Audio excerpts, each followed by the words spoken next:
we must constantly look at things in a different way.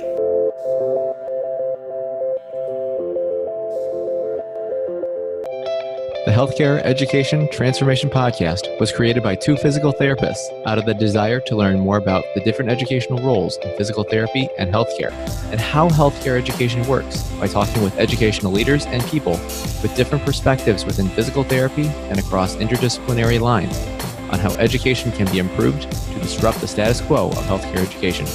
This is our journey, and thanks for listening. Are you a third-year physical therapy student that excels on tests when you have study guides, checklists, and deadlines? With all of the information available about how to prepare for the NPTE, it's easy to get disorganized and not feel prepared going into the big day. NPTE Prep Success is an online course that provides PT students easy-to-use study guides and step-by-step guidance through the NPTE preparation. To learn more, visit kylericeprep.com. Thank you again all for your continued support. And now for the show. Hello, everybody, and welcome to another episode of the Healthcare Education Transformation Podcast. I'm one of your hosts, and my name is Brandon Pollen, and I'm joined by my fellow co-host, Dr. Stephanie Weirach. Today, we have the esteemed pleasure of welcoming two very special guests on the show to talk about creativity in academia, as we are thrilled to welcome Dr. Matthew Taylor and Dr. Staffan Elgelid. And Matthew Taylor's book, Fostering Creativity in Rehabilitation, features a chapter from Staffan called Systemic Limits of Creativity from Academia or Professional Associations. And they were both also hosts of the On Your Authority podcast, also featuring Dr. Michael Lee. Now, gentlemen, thank you so much for your service and for taking the time to speak with us today and our listeners. But, for our listeners who perhaps don't know a little bit about you, do you think you could kind of give our listeners some background into who you guys are and your journey to what you're doing now? I'll let you start, Matt, since you're older than me. Okay, I got more history covered. 1981 Army Baylor grad, spent 8 years in the military, specialized in sports medicine, manual therapy, and burn care. Got out, opened a private practice in Galena, Illinois, a little town of 3,500 in Northwest Illinois, and created what we now call a medical gym.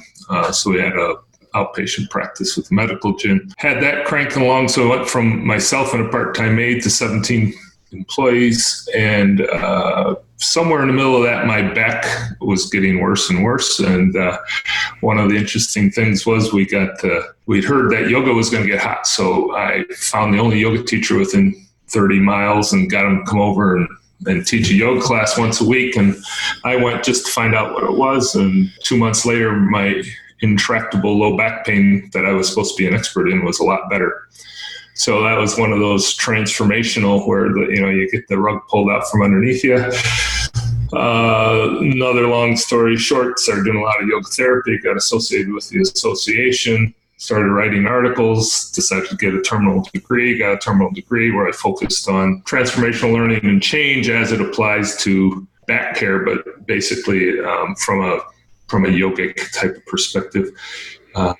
Ended up being president of the International Association of Yoga Therapists, opened a clinic that was all yoga for 12 years down here in Phoenix, Arizona, and 2 years ago closed my clinical practice, and now I text things to Staffan when he's supposed to be teaching and watch cat videos and that kind of thing. So You're I get paid big money to come on podcasts.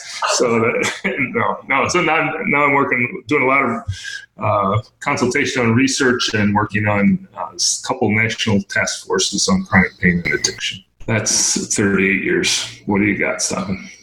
Well, I was born and raised in Sweden, but I couldn't get into any schools in Sweden, so I had to come over here. I dropped out of high school, came to Arkansas, knew I wanted to become a physical therapist, so graduated from University of Central Arkansas in 1985, moved up to Spokane, Washington, because I knew there were a lot of good runners there, opened my clinic there.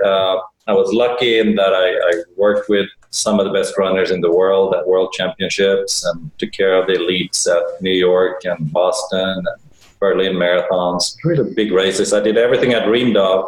At the same time, I was also a traveler for about 7 years and took lots of different jobs. And then I decided in about 94 that, maybe it was 93, that, there's more to this. So I went through a 4-year Feldenkrais professional training. because I wanted to learn more about movement and habits and see what else was out there. And I was kind of interested in yoga. And then I decided to get my PhD, went back to Central Arkansas, and there I met John Kepner. And he said, what do you think about yoga? And it's like, it's like glorified exercise. I'm not that interested. And I said, well, can you be on our advisory board? So I was on the advisory board and I read articles. And then was it 2010, Matt, that we were at Asilomar? Yeah. Yeah. So in 2010, John wanted me to come and moderate a section of the HET's meeting. I thought, I can do that. Because I knew Matt was going to be there, and I'd known Matt for a number of years. And people there were so nice, and they were so insightful that I thought, I want to be this nice too. So I went through, 3 weeks later, I actually started a 3-year program to get my C-IAYT certification as a yoga therapist. And I went through yoga teacher training at the same time. And it was fabulous. So now I teach in some yoga therapy programs, and give workshops, written a couple of books, and so that's my background. And now I'm a professor in physical therapy, and I try to bring in my background and my knowledge to the students. And there's always one or two that kind of get hooked on it and realize there's more, and the rest of them, you just hope that sometime in the future they'll think of something will pop into their head, and they go, oh, I remember this crazy guy said something about this. So that's my background. You guys must be excellent breathers and be very flexible. She said breathers, not breeders, right, Staffan? Breathers. Yes, I know, Stephanie. That was an example of Matthew's 4th grade humor. I am at a much higher level. Notice I didn't even laugh. But see, we're all laughing. I really appreciate the fact that you guys have this, interest in yoga. And I think that the PhD that you've pursued, Matt, is quite interesting. I mean, you got your PhD in transformational learning theory. What exactly is transformational learning, and what did you learn about this when you were getting your PhD? Because I'm not really that familiar with it. Sure. So there's transformational learning theory. It's been around for 30 years, but it's the idea that you instead of dumping data and facts and skills on people, that you present a learning environment where they can examine and change the assumptions that underlie how they see the world versus just telling them stuff. So if you're doing smoking cessation, you can sit there and show them ugly pictures of lungs and give them all the stats and that sort of thing.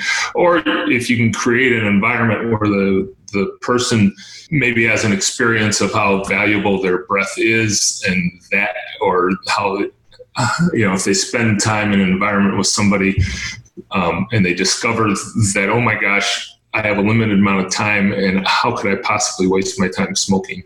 So now you've changed their worldview. So it's a paradigm shift, essentially, is what it amounts to.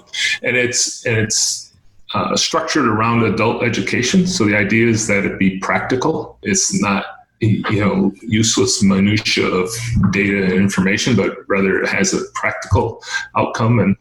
And so I kind of fell into it because when I was looking at PhD programs, it was like, oh, the last thing I want to do is, do a study on ultrasound and rat's tails or something like that. And so I found the school, and the school is based on the yogic principle of transformation. That's what yoga is the science of transforming, radically changing or changing the paradigm or the footing that the person stands on.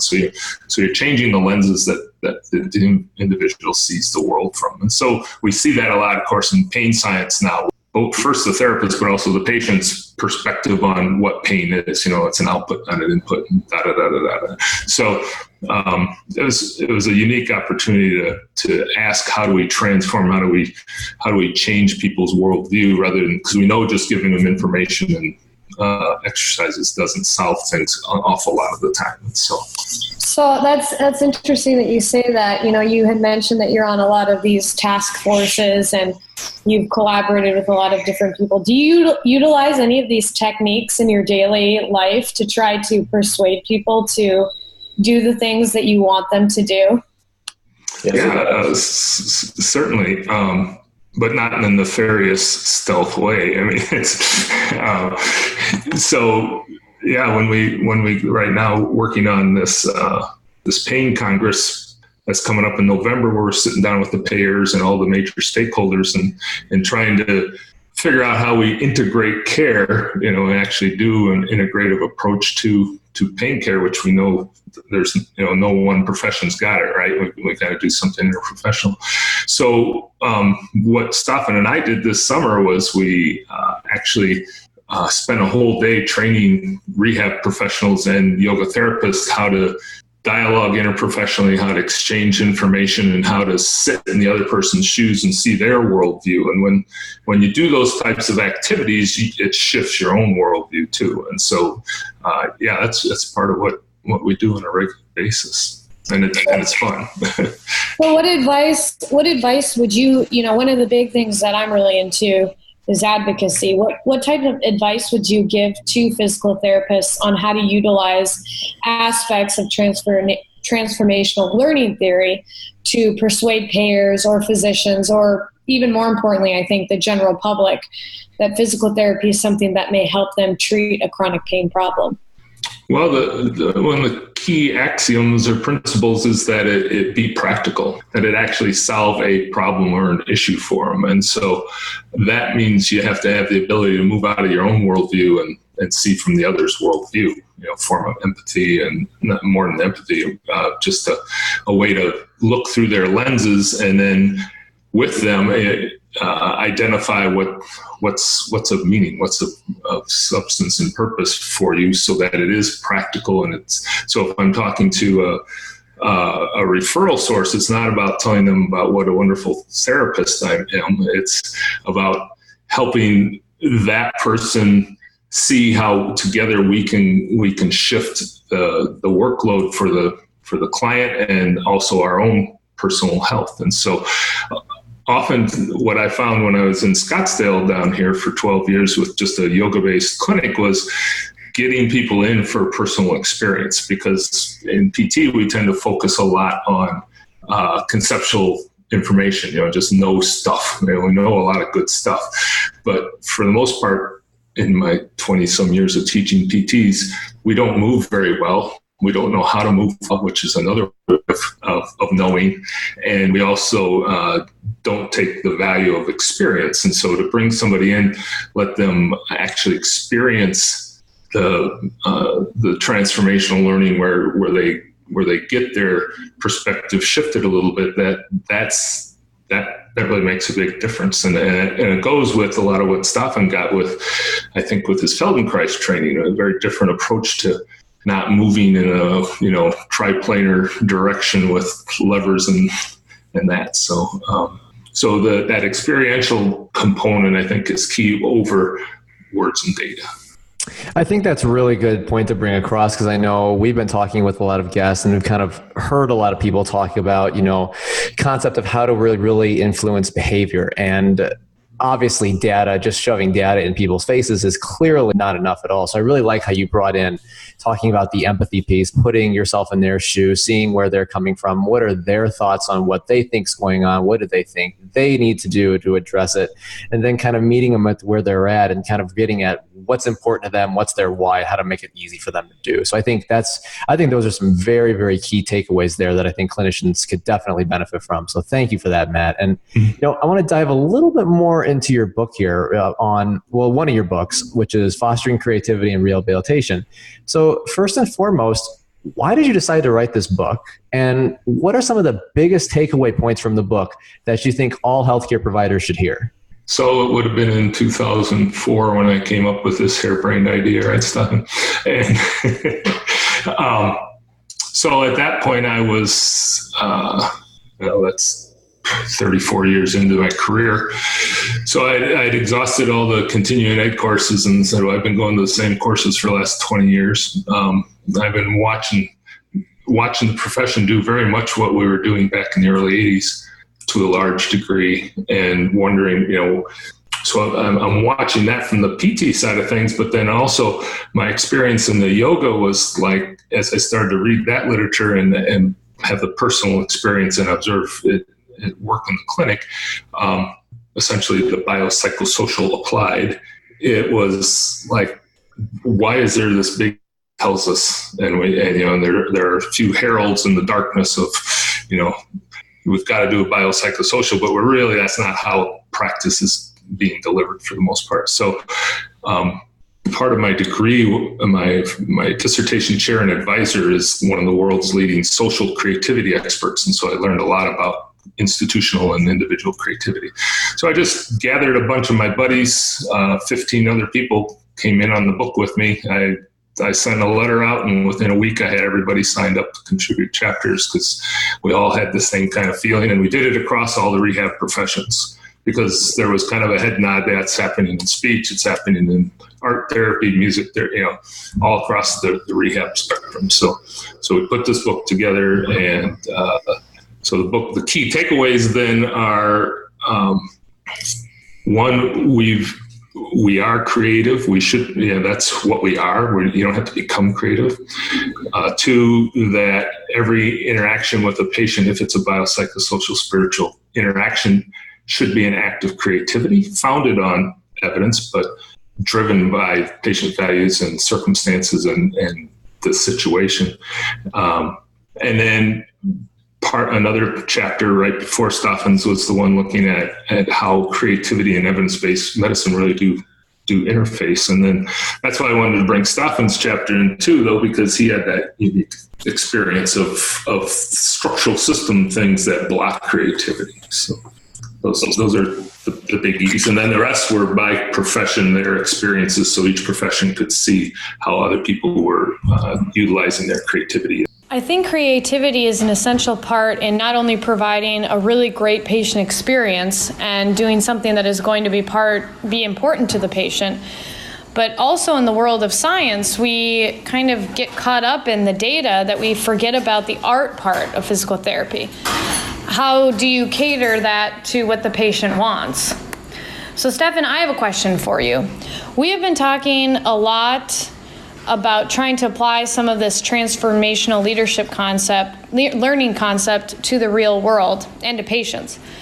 What does the most updated research say about successful learning in education, whether it goes towards applying it to patient care or DPT education in general? Well, I think if you start looking at, and I'm not sure we should say successful research, but where the trends are, I mean, there's lots of talk about, should PT programs be, taught in small groups? Should we teach it in larger groups? Should we flip the classroom? Should we do this or that? Should it be, student-centered and so forth? And the truth is, we're not quite sure what is working and what is not working. A lot of the theories, if you look at almost any country, a lot of theories that governments come up with are not that founded in research. It's just let's try this, let's try that. They claim that it's founded in research. I think it comes back to getting back to the individual. I have some students that, they do so well in the first year when it's all lecture-based. And the second year, when it's more hands-on, they're lost. And there are some students where I have to carry them and cajole and try to do everything to get them to pass the tests. And when it comes to hands-on and practical stuff, they got it. So I think it's hard to say that, it's one way or another. I think we need to be open and see this student doesn't react well to this. Let's see if I can find another way to do this. I do have some issues with, when we talked about flipped classroom where the student should read everything outside and then come in and we discuss it.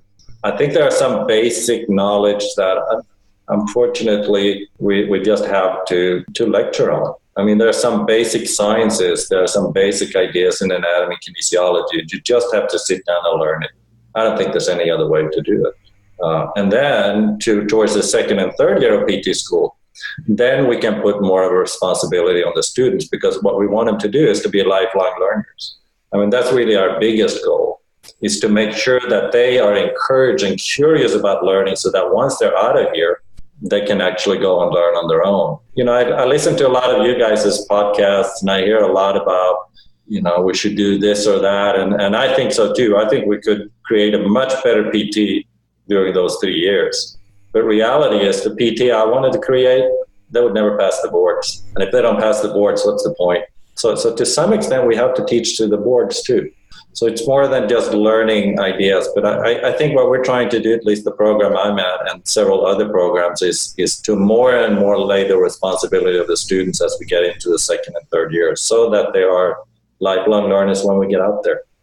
Do you think that the evidence isn't very good because there's not the funding there to do those studies? Are those studies just really difficult to do, or why do you think that we don't really have a lot of this research knowledge to kind of back up what we do?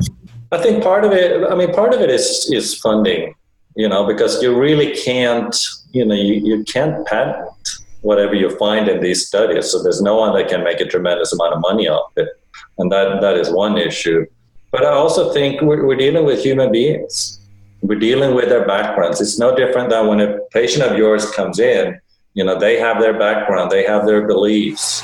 And if I take all these backgrounds and beliefs and all these studies, that's why we have a really hard time finding really good evidence for a lot of our interventions, right? Because the students come in with their beliefs and they have their ideas about what's working, and the PT does too. So I think as long as we're dealing with human beings, it's tough to do research about what works really well and what doesn't work as well. Part of it is life happens to our students too, right? So I think funding is part of it, but I think we're dealing with human beings, and human beings learn different based on their backgrounds. I love to teach the hands-on part. That's where I went. That's where I got my PhD. That was the only reason, because I wanted to teach my profession, not to do research necessarily. So I got my PhD as easily and quickly as I could. But that's what I chose. I want to bring to my profession. I want to bring to the next generation and share my experiences. And what Matt said about experience, I think is crucial. And that comes back to patients too, is, we got to make them experience something and feel something and sense something. And that's hard to do. That's really a tough thing to do. I can take the health and wellness class that I'm teaching. When I first came to here, they sat for 2.5 hours twice a week. And they learned all the theories about health and wellness, but there was no movement. Now we're moving for half an hour every class period, pretty much. And there's a lot of complaints. Some faculty members have even told me that there is no way I would participate in that. We have to move. And there are some students that say, oh, this is just like a glorified gym class. So there's a big disconnect between theory and experience. And I think that's one of the hard things in PT, is that we're very theoretical. We're not very practical and experiential. Yeah, and I know that was one point that you made in your book, and even in the prior episode on the podcast in the past that you and Matt did, about kind of has the difference of how it perceives theory versus experience, which you were kind of alluding to, which I definitely think has been a prevailing theme that's come up throughout the show as well. And that's part of academia, right?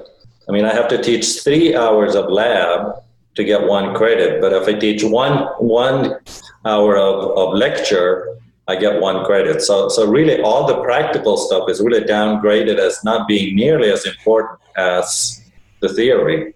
Even though all our PTs are going to go out and actually treat patients, you would think it would be the other way around, but it's not. Well, I think it goes back to what you said earlier about having to pass the board exam, partially. Yeah. So Staffan, that's actually a really good transition to my next question, because with both of you guys having your PhDs and, currently with CAPTE requiring at least 50% of faculty at DPT programs to have a terminal degree, which can include the PhD, EDD, and the Doctor of Science, but the fact of the matter is that DPT education costs continue to rise, resulting in more financial strain on people looking to enter academia due to needing a terminal degree, again, 50% of the time, of course. So first and foremost, what are your thoughts on this 50% requirement of having a terminal degree? And do you both feel that the terminal degree is worth the cost and time? Why or why not? All right. So the 50%, we have struggled with that, and a lot of schools are actually struggling with that because there aren't that many PTs that are willing to go through the process of getting a PhD. So it is an issue. On the other hand, there is something good about having a certain amount of people with PhDs or EDDs or DSIs because they have an understanding of academia, that academia is more than just teaching. There are a lot of different components going into it. And I think to some extent, especially if you're in a program that you have to stay on campus for a certain amount of time, you kind of get an understanding of it that I think is useful. So I think, it's tough. And with so many new PT schools opening too, it's hard for them to reach that 50% level, which means there are some teachers that I'm not sure should be teaching. But that's a different story. So I see pros and cons with it. It's much harder for us to do it, and a lot of schools will kind of grow their own. While they are teaching, they're going on to get them through mostly online or with short residencies and so forth. So there are ways around it. But yeah, the 50% it's an issue, I think, for most schools, unless you're, one of the big research schools. As far as, is it worth it? In my case, I can say it was totally worth it. I mean, I got lucky in that I was one of the first 2 people to start the PhD program at Central Arkansas. So actually my dissertation advisor, the chair of the program, who I've known for years, she actually called me up and said, this is more than likely your only chance of getting a PhD because we're not quite sure what we're doing and you get to run it yourself. So I got to come up with my own ideas. I got to be very independent. It was great. I got my master's first and then my PhD. For a lot of other people, I mean, they have to work in a lab with someone and they have to get on someone else's research agenda. So it might not be what they are interested in. And I think that's one of the weaknesses. I think that's a tough one. I was lucky I didn't really have to go into to take a lot of loans or anything for it because I was still working. At the same time, I was teaching at the school and I was some other things. I was lucky. I can say that getting a doctorate opens a lot of doors to a lot of different things. Not necessarily just academia, but other things too. People, for some reason, think that if you have a doctorate behind your name, you're different. Clearly, based on me and Matt, we're still just schmucks, right? Right. But people look at you different if you have the PhD or your EDD behind your name. So I think you have to sit down and say, is it worth it? I make less money now than I did in the clinic probably, but it's a lifestyle issue. I take time off in the summer. I get to be with students. I have more freedom. I'm not booked with patients all the time. So for me, it was a lifestyle. And it was a matter of giving back to my profession. I think that was the main reason I went to get my PhD. I wanted to give back to my profession. I think you have to be clear about why you're going back. I was clear. I'm not going to be a researcher. I am going back to teach them what I have learned in the clinic and through my experience. That's what I want to do. And the school is clear on that's why I'm here. I'm not here to do high-level research. Then I wouldn't be at a small liberal arts school, right? So I think once you know why you're going back, if you're clear on it, then it's worth it. If you're not clear on it, and I also think that you're better off waiting for at least 5 or 10 years before you go back. I know some people say you should go back as quick as possible, but the students like to hear your stories. They like to hear your practical experiences of crazy patients and things like that. Otherwise it's just theory. It doesn't come alive. So I think it's worth it if you know why you're going back. Go in with open eyes. Yeah, and that's one of the things my chair, Alfonso Montori, stressed was if you're going to go into the grind of a terminal degree, you better have a question that you're deeply passionate about. Yeah. So you kind of have to have been out there and gotten your shins bruised and come up with a burning question, because that's and then ideally then the process allows you to contribute to the body of knowledge, that you make some unique contribution, at least in a PhD direction. And so without that creative aspect of your PhD, it's really hard to slog through it. And then what do you have afterwards? So few people get their PhDs done, but the ones that do, then so few publish, and then so few build their life work around it. So I would caution younger therapists to make sure you've just got this question that you can't you can't get to sleep about, and because that's what it's going to take to get through that process. And then it's worth it. Then it's totally worth it. Right. Yeah, and it is transformational because it is. Man, somebody throws a paper in front of you to have you take a look at it, and your editor eyes come up as, you know. Yeah, trust me, I was on Matt's dissertation committee, and I did that, and he did not appreciate it. A lot of tears, yeah. A lot of tears. That's about the only time we fought. You're right. Now, did you volunteer to do that? Yeah, you know. Pretty much. I think you got paid $200. No, I think Matt is right. You got to be burning it. You got to know why you're doing it. You got to have something that you really want answered. I mean, I did my master's, which I set up like a dissertation on body image, and I did my PhD on development of palpation skills, because that's what I was really, really interested in. Yeah, absolutely. And I think the other thing to be careful of is, we're in this interesting period of history.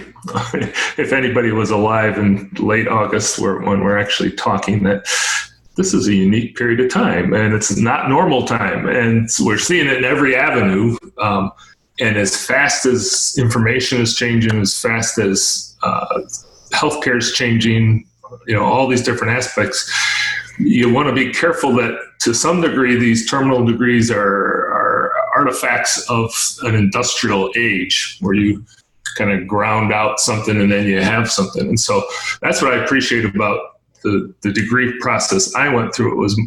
It taught me how to learn and ask questions and unlearn, relearn, break things down, because that's what the world is now. It's happening, so quick. So I'd encourage people to maybe beware that industrial factory thing of you got one little product at the end of your degree, but does it really give you the chops to and start to answer that big burning question?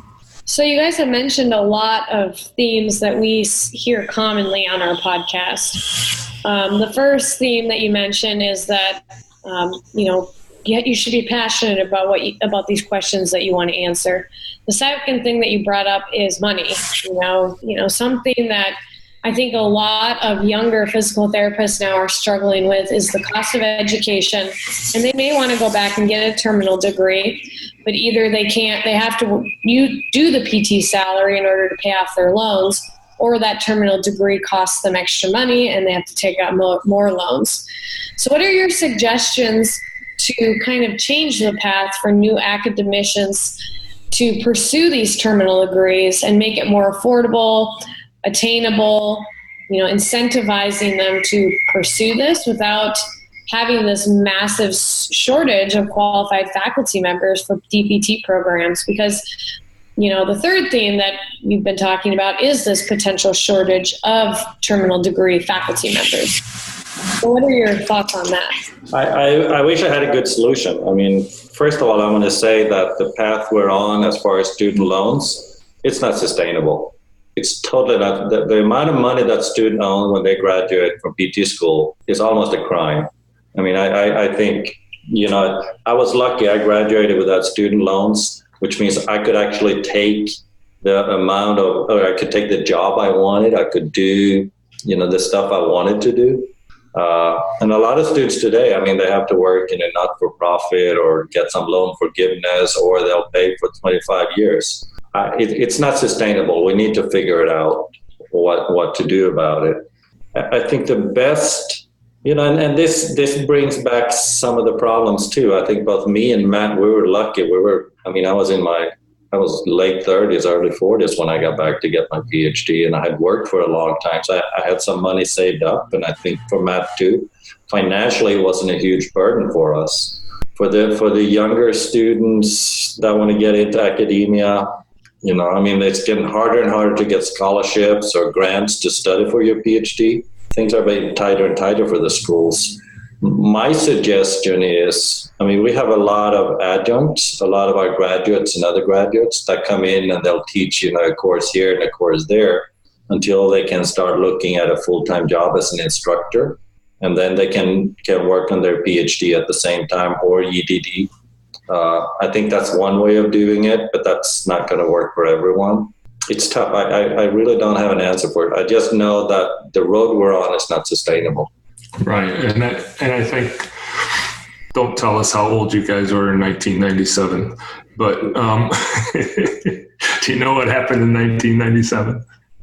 That was when the government passed the Balanced Budget Act, and it was going to be the end of Medicare, and we went through a PT's bubble where they were hiring, PTAs for $20, $15 an hour. And so I think we want to be smart about realizing that we're in a business cycle right now, and the business cycle's bringing PT programs in and expanding them because they're a cash cow for the posting institution. I can say that because nobody's writing my check for it, right? But that's the reality of it. And so we're cranking the systems experience of more and more PTs flooded out and the system right now is able to put them into jobs of some sort. One of my past students just took a 10-year loan forgiveness employment with a local hospital. It's like, I think they call that indentured servitude is what it used to be known as. But understanding that as we're going through these cycles that we're going to see a big change and a bust, so to speak. It happens. Everything's cyclical, right? And when you look at the data around the health of healthcare right now, right? Over 1/3 of the hospitals are insolvent, another third are nearly insolvent, and there's a third of them that are, so this whole system's teetering. And then we look at the proposed budgets and what that's going to do to Medicare, which of course then dump it into the ERs, which is going to crash So I think we're coming to this spot that anybody tells you how to do this and how it's going to be is making it up. I'm sorry, but they're making stuff up. We don't know, and it's such a complex situation with all these different flywheels of influence that being sure you don't get yourself in over your head debt-wise, that you can cash flow it with a modest job is critical for a career. And if anybody's asking you to extend past that or where you're looking at a 25-year payback, I don't see how anybody justifies that as just from a money standpoint, from a money being life energy, right? But I will also say that to some extent we're in a fairly good position too, because a lot of people that really want to go for their doctorate, I mean, there are online versions there, and they can maintain a job. And even if they're on a campus version, that we can work weekends, we can do home health for a certain amount. So I mean, we're in a better position than a lot of other groups that want to get it. So to some extent, it's not all doom and gloom. There are ways of doing it. I think, if I look at maybe too many, I mean, we're fighting diversity in our profession too, right? Or the lack thereof. But, as long as it's getting so expensive, and it's getting even more expensive to get the PhD, a lot of people, are dependent then on someone else to pay their bills and so forth. So we're still going to deal with the middle class or upper middle class that can afford this. So we're also fighting a lack of diversity, and this whole higher education is not helping that either, the whole money issue. So. Yeah, I think that's really interesting, guys. And I know one solution that has been brought up a couple times on the show in terms of how to also contribute to maybe helping decrease the shortage of terminal degrees and qualified faculty for upcoming people that want to be academicians is finding a way to incorporate a terminal degree track within a PT program. So having an option like, I know Steph did the Master's in Science and Clinical Investigation. Again, that's not a terminal degree, but that was an option that was available. Mm-hmm. So I'm wondering from your guys' standpoint, is something based on, with you guys having experience in those realms, is that something that is somehow realistic? And if not, what are some of the barriers or some of the things that we'd have to overcome to consider that as a possible solution? No, I think that comes back to creativity, right? I mean, you have MD, PhD programs, right? And they seem to be pretty successful. So absolutely. I mean, it's a creativity issue. And how will CAPTI look at that? Will CAPTI allow us to do it? Will they give us the flexibility to do some of those things? Absolutely. The problem you're running into then is, what kind of experience does this person have to get their PhD? What kind of hands-on clinical experience do they have? And I in my PhD program, I actually had some faculty that yeah, they did their internships, but they had never really touched a patient other than that. Or they saw like one patient a week and they say, oh, I have client care. And I go, no, you don't have a full schedule 5 or 6 days a week and trying to hustle that. That's a huge difference. So the weakness I see, and I see a lot of strength in the PT, PhD program, but the weakness is then, are we then getting people that are really good in theory, but don't have the background in the clinical aspect? Yeah, and I think, so are they going to teach anything that's relevant to the consumer? And so, when I look at what personal trainers and massage therapists are doing now, it's what we did as PTs back in 1980.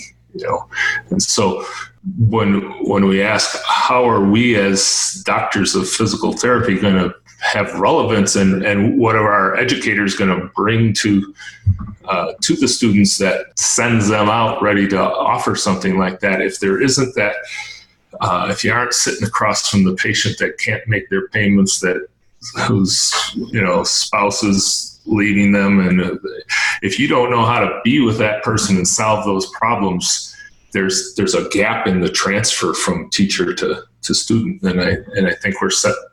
That's something that we just want to stay close to, I guess, because we don't need a bunch of people with a lot of impractical knowledge, because we've got a lot of people. When we look at, if I have an inversion ankle sprain, I can go on YouTube and manage it pretty well until I have to decide that maybe it is fractured. So technology has shifted what was our sacred stuff 20 years ago. And it's also interesting because I can say I have worked with, some PT schools have, people that have PhDs in anatomy and physiology and so forth, but they're not PTs. And I worked with some faculty members that started like that, and they did a decent job. They did a good job. The students learned the anatomy. And then as they were teaching, they went through and got their PT degrees. And it was really interesting to talk to them because I said, yeah, the way I teach anatomy and physiology really changed because now I understand it from a different level. Yeah, it's kind of like trying to find the best way to really get the best of both worlds without sacrificing one over the other, which sounds like a really hard battle to do. Yeah. I really appreciate the private practice and business lens that you guys bring to this interview, because I think that in many programs, perhaps some of the faculty that are teaching don't necessarily have the lens of being a private practice owner. They maybe have been clinicians and had a full schedule or worked in a hospital, but you guys really understand what it's like to own a business, to keep a budget, to make sure that you're offering great customer service. And I really appreciate that lens that you have. But I'm interested in this, Staffan. I know that you mentioned in your book and prior podcast interviews about this, but our listeners maybe who haven't read it or listened to it, what do you think are the biggest systemic limitations on creativity and innovation that exists in the world of academia that perhaps maybe this lens that you have in private practice brings to allow you to be more creative in your teaching? Well, I think a big issue is the whole concept of tenure and how do you get hired. If I go too far out on my alternative ideas before I have tenure, or even before I'm hired, I'm more than likely cutting off a branch that one of the faculty members are sitting on. And that sucker is going to decide if I get tenure or professorship or not. So there's a huge issue in, if you're really creative and you really want to change things, that's not appreciated by everyone. But the people sitting there determining if you're going to get tenure or not, or go from assistant to associate to full professor, might not appreciate that. So you have to be careful with that. Also, I need to get published. Well, if I send in a manuscript that really undercuts some of the really basic beliefs that has lasted forever, and I come up with a completely different idea that might be very well researched, but the people that are sitting there peer reviewing it, they were the ones that wrote the old articles. That's how you become a peer reviewer. You've already written a lot of articles. And they're going to read this and they're going to say, this doesn't fit in with my worldview. And they have not taken Matt's courses in transformational learning. So they kind of, it's almost like a threat. They're undermining my beliefs here with their new ideas. I don't think this is appropriate for this journal. And if I don't get published, I don't get tenure. So there are a lot of issues like that. Now, if you work really hard, you can find other avenues possibly to get published in alternative journals and so forth. But there's still, to some extent, there's an old boys network. So that's systemically, it's hard to be really creative and come up with really interesting ways of teaching, and also the students will evaluate you, right? So if you try something that is way out there, they're going to go, oh, no, this is not the spoon feeding I'm used to. I'm not sure I like this one. So everything is kind of pulling you back in. And most faculty were successful because we're successful in an old way of learning, right? Otherwise, we wouldn't be here.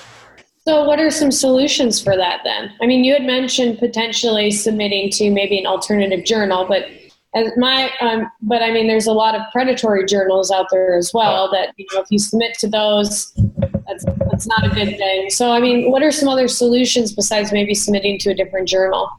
I think writing in a way that things make sense. And when you I did my master's on body image, and advisor, Benita Lovelace Chandler, who I think the world of, she was very clear. When you do your PhD, don't do this self-image stuff. Can you do something that just a clear number on it that we can understand? And I just, so I said, okay, because she says, once you're out of here, you can do interesting stuff. So sometimes you have to get your PhD. And then once you get up there, you to some extent, you have to do a little bit of fit in. So, you say, I can do some of this, but then you also do your own thing. I mean, I do a lot of stuff with yoga and feminine press, right?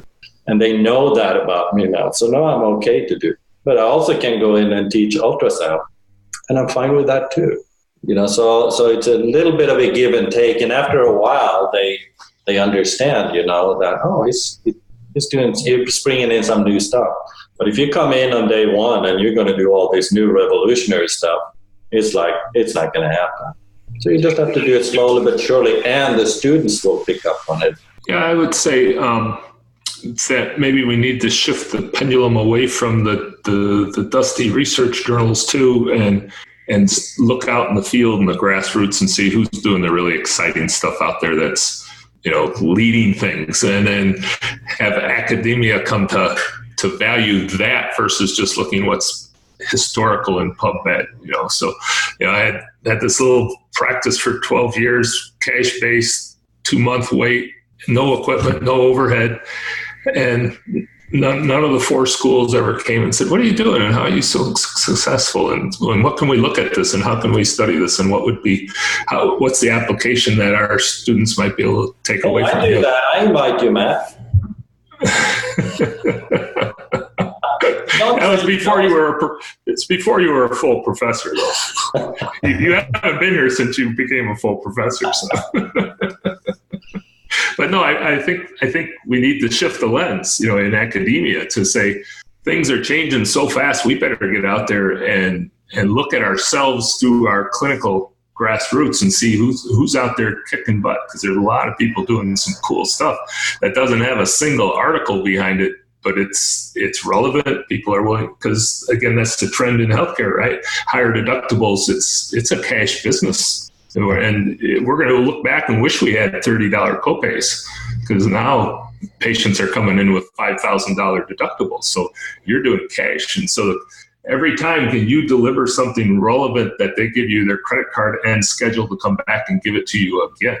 That's the question, and who's going to have those answers? People in the hallways of institutions, or the people that are out there hustling? So I'd really encourage us to get out there and get our fingers on the pulse of what's cooking and who's doing it. And yeah, we can go back and retrospectively gather the research, but by the time that happens, and then by the time that gets on the graduate test, whole new stuff's going to be happening anyway. So that cycle is going so fast as well. So that's a tension that's there. I totally agree with Matt. The pendulum's got to swing back to the practitioners, to the people out in the clinic.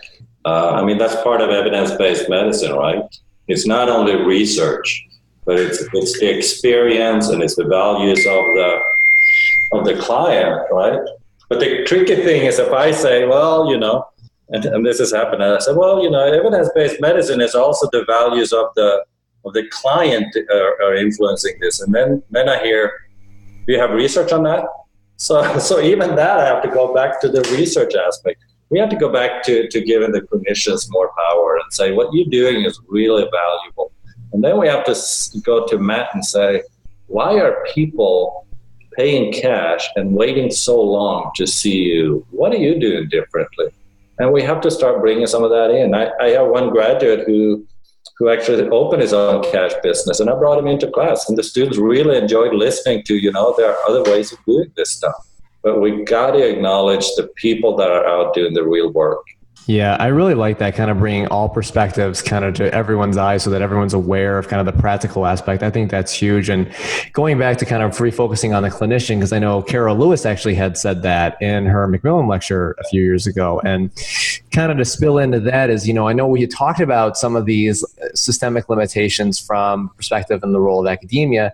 But what if we switch gears and kind of follow that same question up, but now involving professional organizations? So, Staffan, what have you found, or what are your thoughts on some of the limitations of creativity and innovation within our professional organizations? Well, to some extent, it's very similar. I have to be, elected. I have to follow the ideas that are most prevalent, right? If I'm too far out there, I'm not going to be elected. I will probably not get to present at CSM or the local stuff, right? So I think to some extent it's the same, that we like the status quo. Don't upset too much here. Stay with it. I look at CAPTI and what we have to do as a school. I touched on it before. There's certain things we have to teach, whether it's useful or not. So I think the systemic limitations in the professional organizations are very, very similar to what we see in the schools, is that the people that are already at the top of these organizations will more or less have to approve the upcoming generation. So I rather approve someone who kind of thinks like me or thinks similar, or maybe a little bit different possibly, but preferably very similar. It's also, there's also a reason why you see a lot of people within academia being at the top of a lot of these organizations, because we have time to sit down and actually, part of our job is to be involved in professional organizations. If you're in the clinic and you hustle for 10 or 12 hours a day, come home and work on APTA stuff after that. So it's a systemic issue where people in academia tends to come up more into the professional organizations. Now that I'm retired, I don't have to worry about getting kicked out. But I would look at it as we're very much a pubescent profession. We got acne, we got big feet, we got big teeth, big ears. And we're trying to figure out who we are, and we try to pin a doctoral title on us so that we're growing up and that sort of thing. And even this new PT mission statement, that just came out, building a community that advances the profession of physical therapy to improve the health of society. That is just staring in the mirror and trying to figure out if your nose is in the right place. And we're not about it. A mission statement shouldn't be about advancing the profession. It should be about advancing the health of society, out of which then the profession will. That would be an adult way to look at it. And so I say it in kind of a poking, perturbing kind of manner, but it's I think it's symptomatic of why we're not quite standing on our own feet and saying, damn, we know a lot about movement. We are the experts, and because we're the experts, this is the practical stuff we deliver, and then take it out and deliver it in new ways. And so and I think we're still mired in that kind of self-absorbed looking at ourselves, wishing we were more important than we think we are, and still fighting. And that's another chapter in the rehab book, Brandon, is Ginger Garner's on power dynamics, right? So between our relationship within the healthcare power dynamic system and that. So we're still